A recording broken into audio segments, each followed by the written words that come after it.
Now let's go ahead and combine two of our existing periodic trends and create a new periodic trend that's going to make it even easier to talk about how well you can grab hold of electrons as various atoms. Now, that's also going to allow us to build up to a concept called polarity, where we look at a bond and see how electrons are shared along that bond. Now, what we're going to do here for electronegativity is we're going to combine our ionization energy and our electron affinity into a single topic. And they're both related to how well you hold on to electrons. Ionization energy is how well you keep electrons. Electron affinity is how well you grab extra electrons. But in both cases, we're talking about how tightly you can grab hold of an electron and keep it, right? So what we're going to do is mix those together to come up with this idea of electronegativity. Now, it's all about sharing. If the atom is not better at stealing or throwing away an electron, it's going to have to share it. If it's very good at stealing the electron, then it becomes an ion instead. If it's very good at giving up an electron, it becomes an ion instead. But if it's pretty good at keeping its electron and grabbing new electrons, but not so good that it steals them, we're going to talk about sharing. Now, the atomic property we're making here is called electronegativity, and it's going to have a scale going from 0 to 4. At least that's how we describe it.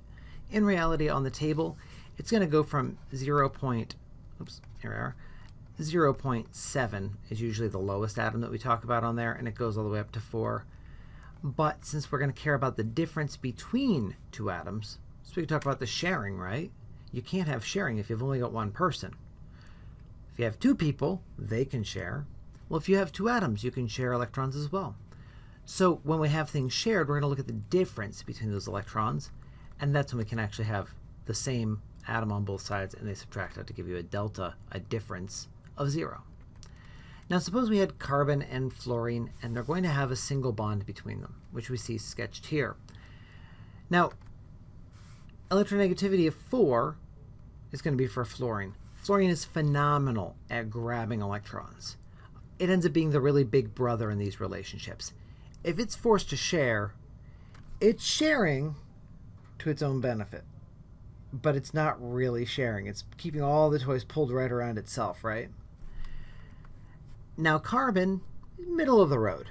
Carbon's at 2.5 for its electronegativity. It's going to be the little brother in this relationship.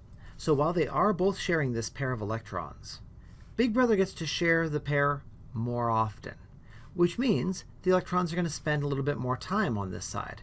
If we were going to start sketching orbitals for it, you might think that it looks something like this, because you're going to have the electrons spending more time over by the fluorine. And if it's spending more time on that fluorine, you're probably expecting that it's going to have a partial negative charge, right? Well, that's the idea that we're talking about. So if we use this lowercase delta, that tells us that it's a partial charge. So this gets a partial negative, and this gets a partial positive charge. But another way that we draw this is we'll put this arrow pointing in the direction of where the electrons went. We put a cross on the other side, implying the plus charge. And from that, we have a very nice instantaneous way of seeing where our charges end up being along a single bond. That tells us the bond's polarity. Now, we're not yet to the point where we can talk about molecular polarity. We're talking about single bonds so far.